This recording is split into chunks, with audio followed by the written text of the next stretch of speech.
Hi అండి, ఇవాల్టి మన వీడియోలో సాంబార్ ఈజీగా ఎలా చేసుకోవాలో చూసుకుందాం. ముందుగా దీనికి కావాల్సిన పదార్థాలు ఏంటో మనం చూసుకుందాం. సాంబార్ చేసుకోవడానికి నేను కందిపప్పులో 1 గ్లాస్కి 2 గ్లాసుల వాటర్ పోసి కొంచెం 1 స్పూన్ జీలకర్ర వేసి మంచిగా మెత్తగా ఉడకబెట్టి రుబ్బుకుని పెట్టుకున్నాను పక్కకి. నెక్స్ట్ చింతపండు రసం, కట్ చేసి పెట్టుకున్న దోసకాయ, ఇంకా సోరకాయ, మునక్కాయ, టమాటా, ఆనియన్ కూడా పెద్ద పెద్ద కట్ చేసి పెట్టుకున్నాను. ఇంకా కొంచెం కరివేపాకు కడిగి పెట్టుకున్నాను. నెక్స్ట్ తాలింపులోకి ఆవాలు, పసుపు, జీలకర్ర, కారం పొడి, కొంచెం ధనియాల పొడి, సాల్ట్ ఎక్స్ట్రా పెట్టుకొని అందులో నూనె వేసుకోవాలి. నేను ఫస్ట్ ఎల్లిపాయలు వేసేసిన. యాక్చువల్లీ జీలకర్ర ఆవాలు వేయాలి, తర్వాత ఎల్లిపాయలు వేయాలి. బట్ ఇక్కడ నేను ఎల్లిపాయలు ముందే వేసేసిన. కొంచెం నాకు మాడితే కొంచెం అంటే బ్రౌన్ అయితే ఇష్టం అన్నమాట ఎల్లిపాయలు. జీలకర్ర వేసుకున్నాం, తర్వాత ఆవాలు,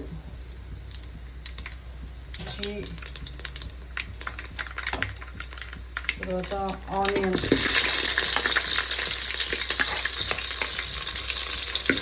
ఆనియన్ పెద్ద పెద్దగానే కట్ చేసుకొని వేసుకోవాలి. నేను సాంబార్లో కొంచెం పెద్దగా కట్ చేసుకుంటేనే బాగుంటుంది. నా సాంబార్ చాలా ఈజీ ఉంటుందండి, బ్యాచిలర్స్ కూడా చేసుకోవచ్చు అన్నమాట. కట్ చేసుకున్న మునక్కాయలు వేసుకుంటున్నా. ఇక్కడ మునక్కాయలు ఉడకడానికి కొంచెం టైం తీసుకుంటుంది కాబట్టి ఫస్ట్ మునక్కాయలు,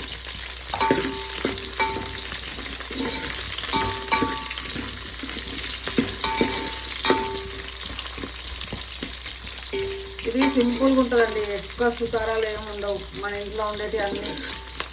ఎండాకాలం ఇట్లా వేసుకొని తింటే మస్తు ఉంటుంది.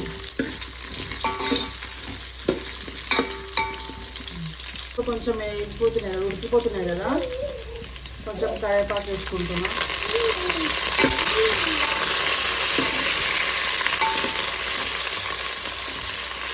తర్వాత దీంట్లోనే కొంచెం ఏమంటారు మనం కట్ చేసుకున్న సోరకాయ, ఇంకా దోసకాయ కూడా వేసుకున్నాం.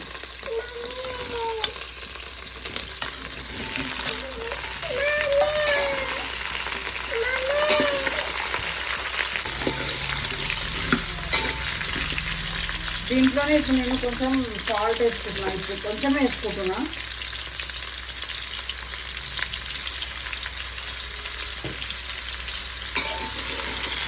వీటిని కొంచెం ఉడకబెడదామండి. మూత పెట్టుకొని కొంచెం ఆయిల్లో ఉడుకుతుంది.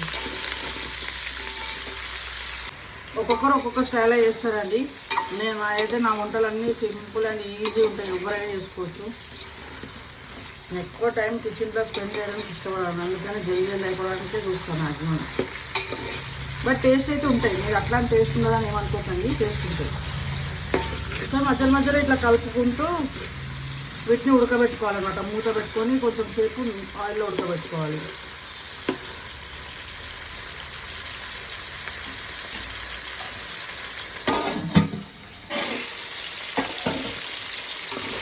సో ఇట్లా మూత పెట్టుకొని ఉడకబెట్టుకోవాలండి.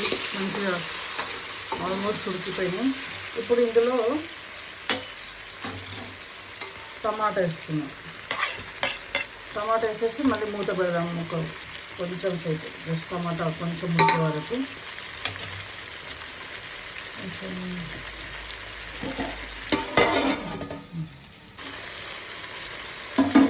ఇప్పుడు ఇందులో కొంచెం పసుపు వేసుకున్నాం.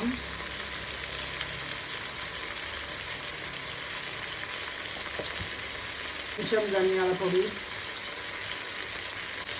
కారం 1 టీ స్పూన్స్. ఈ డేషన్ చూసి భయపడకండి. మేము రోజు కర్రీస్ ఇంట్లో వేసుకోం. ఓన్లీ పప్పు అట్లా ఉన్నప్పుడే పెద్ద డేస్ పెడతాం అన్నమాట. మా ఇంట్లో మా బావకి, మా అమ్మమ్మలకి ఇష్టం. వాళ్ళు కొంచెం ఎక్కువ పోసుకొని తింటారు అన్నంలో. ఇప్పుడు ఇవన్నీ వేసి ఒకసారి కలుపుకుందాం.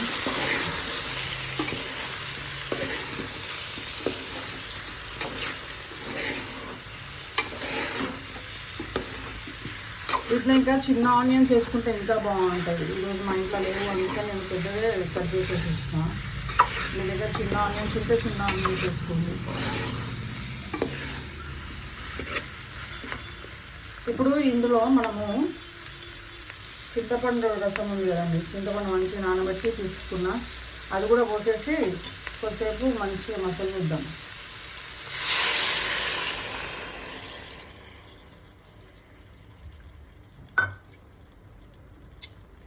ఒక్కసారి కలిపి కొంచెం మసాలానిచ్చి తర్వాత పప్పు పోద్దాం.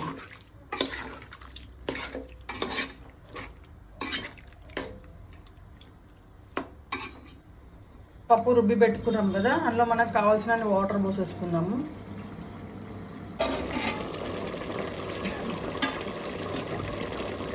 మంచిగా చింతపండు పులుసు, టమాటా, కూరగాయలన్నీ మంచిగా ఉడికిపోతున్నాయి కదా.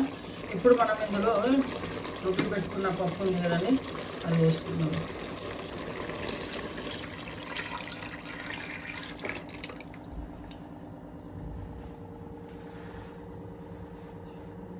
ఇందులో మనకి సరిపడా వాటర్ కూడా పోసుకొని మంచిగా మసాలా పెట్టుకోవాలి.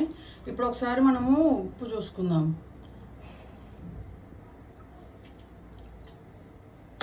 ఉప్పు తక్కువ ఉంటే ఉప్పు వేసుకుందామండి. నేను ఉప్పు స్టార్టింగ్ కొంచెం వేసిన కదా, అందుకని ఇప్పుడు మళ్ళీ వేసుకుంటున్నా. చూసుకొని ఉప్పు చూసుకొని మంచి మసాలా పెట్టుకోండి, సాంబార్ రెడీ అవుతుంది.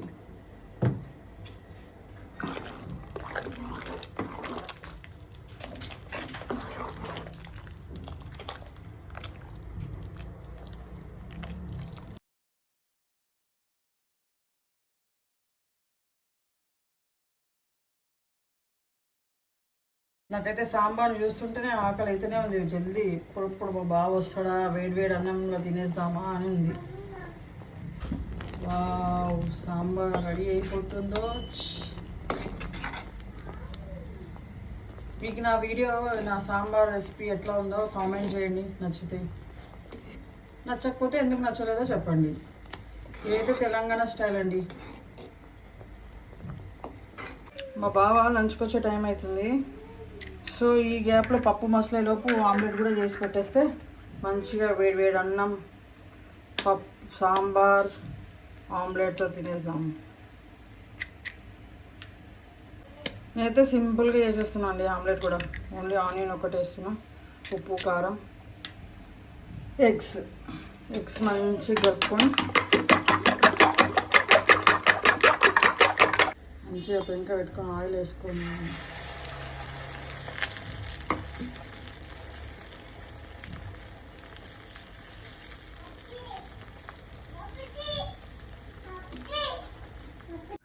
సో ఇదండి ఇవాల్టి మన వీడియోస్.